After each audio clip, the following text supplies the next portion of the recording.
আমি অধ্যাপনা করি এবং সবশেষে আজ থেকে 26 বছর পার হয়ে গেল, 27 বছর চলছে আমার অবসরের। পাবনা এডওয়ার্ড কলেজ থেকে আমি 1999 সালের 8ই এপ্রিল অবসরে গিয়েছি। আমার স্ত্রী নাটোর গভর্নমেন্ট গার্লসের শিক্ষিকা ছিলেন, পরে অ্যাসিস্ট্যান্ট হেডমিস্ট্রেস, কিন্তু শেষ 2 বছর রাজশাহীর জেলা শিক্ষা অফিসার হিসাবে শেষ করে অবসর গিয়েছেন এবং তার বয়সও এখন 82 বছর, 82 পূর্ণ হবে। আমার 3টি পুত্র, 1টি কন্যা। আমার জ্যেষ্ঠ পুত্র একজন মেকানিক্যাল ইঞ্জিনিয়ার, এখন কানাডা প্রবাসী, কানাডার শীর্ষস্থানীয় oil and gas company Canada natural resource লিমিটেডে ইঞ্জিনিয়ারিং ম্যানেজার।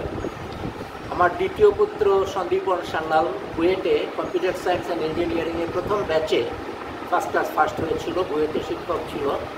তারপরে সে এখন 26 বছর মাইক্রোসফটে আছে, মাইক্রোসফটের প্রিন্সিপাল সফটওয়্যার আর্কিটেক্ট এখন সে।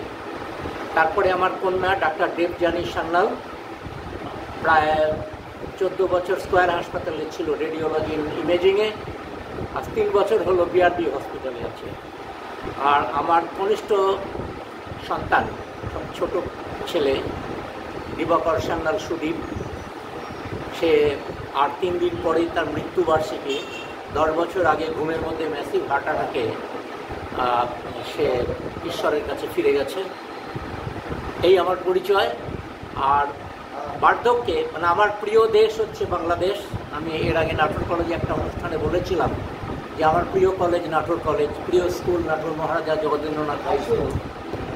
আমি কানাডায় রকি মাউন্টেনের মধ্যে একটা ছবির মতো সুন্দর যাকে বলে এইরকম একটা শহরে বাস করি এখন। এবং এই শহরটার একটা বৈশিষ্ট্য যে এটি পৃথিবীর ক্লিনেস্ট সিটি, এয়ার পলিউশন পৃথিবীর সব শহরের মধ্যে সবচেয়ে কম। সেখান থেকে এসে পড়েছি, এখন 8 মাস হলো আমি এসেছি। এখন তো নাটোরের যে অবস্থা দেখছি, নাটোরে পৌরসভা বলে কিছু আছে বলে মনে হচ্ছে না। বিশেষ করে পরিচ্ছন্নতা কার্যক্রম সম্ভবত স্থগিত আছে বলে মনে হয়, কারণ আমার বাসার সামনে আমি 2 মাস রিসেন্টলি ঢাকায় থেকে এসেছি, এসে 2 সপ্তাহ হয়ে গেল। 2 সপ্তাহের ভেতরে কোনো পরিচ্ছন্ন কিছু করতে দেখি। যাই হোক, তবুও ভালো, কারণ নাটোর আমার নিজের দেশ ছেড়ে বৃদ্ধ বয়সে বিদেশে ভালো লাগে না। আমার স্ত্রী তো নাটোর অন্তঃপ্রাণ, তারপর সে বলে যে নাটোরেই আমার জন্ম, নাটোরেই আমি মরতে চাই। আজকের এই অ্যাপেক্স ক্লাবে তো আমি নাটোর অ্যাপেক্স ক্লাবের প্রথম দিন থেকেই আমি ছিলাম। আজকে খুব ভালো লাগলো এখানে স্কুলিং, সেবা কার্যক্রম নিয়ে আলোচনা, এই যে অর্থনৈতিক যে বিষয়টা সেটা নিয়ে আলোচনা, সবগুলোই ভালো লাগলো। আসলে তো অ্যাপেক্সের প্রতি আমার আকর্ষণের যে কারণ ছিল, এখানে যে অ্যাপেক্সের যে বলা হয় আইডিয়াল, সুব্রত আমার ছাত্র সুব্রত বলছিল যে আমি অ্যাপেক্স তো শীর্ষ, এই 3টি বিষয় আমাকে চেষ্টা করতে হবে শীর্ষে ওঠার জন্য, এটাই হচ্ছে। আর এই যে ফেলোশিপ, আমরা জানি যে আমাদের প্রত্যেকের থেকে আলাদা, প্রত্যেকের দেহ যেরকম আলাদা, মনও আলাদা, কিন্তু এর ভেতরে একটা শান্তিময় চমৎকার একটা সমাজ থাকতে গেলে আমাদের সহমর্মিতা থাকতে হবে। একটা কথা আমাদের মনে রাখতে হবে, ইংরেজিতে একটা কথা আছে, we must agree to disagree. কোনো বিষয়ে আমাদের মত পার্থক্য থাকতে পারে, এই বিষয়ে আমরা একমত হতে হবে। এবং মত পার্থক্য নয়, সৌহার্দ্যের মূল বিষয় হচ্ছে পরস্পরের প্রতি সহানুভূতি, পরস্পরের প্রতি সহমর্মিতা, এটা থাকতে হবে।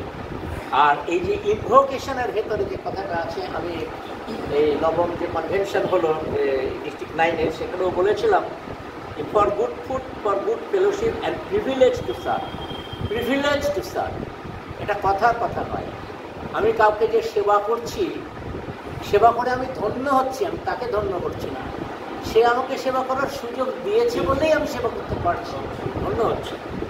আর আমরা এর জন্য ধন্যবাদ, কাকে ধন্যবাদ? এই যে একটু আগে আমরা খাবার খেলাম, এই ফেসবুকে অনেক আবোল তাবোল জিনিসও আছে, কিন্তু ভালো জিনিসও আছে। রিসেন্টলি আমি একটা জিনিস পেয়েছি, জাপানে আমরা যেরকম খাবার আগে বলি, আমাদের ধর্মীয় বিশ্বাসেও মুসলমানরাও খাওয়ার আগে একটা কিছু বলে যে সবাই আপনি শুরু করুন বলে একটা কথা বলে শুরু করে হিন্দুদের ভেতরে, বিভিন্ন ধর্মের ভেতরে।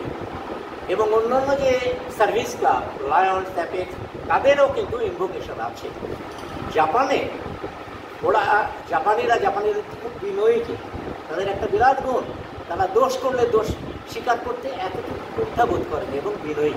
এবং তারাও খাবার গ্রহণের আগে একটা কথা বলেন, এটা আমি লিখে আনলে ভালো হতো, তবে জাপানি ভাষায় তো সেটা জেনেই বললাম কি তার অর্থটা, যে আমি যে খাবারটা খাচ্ছি তার জন্য ধন্যবাদ। তাকে ধন্যবাদ।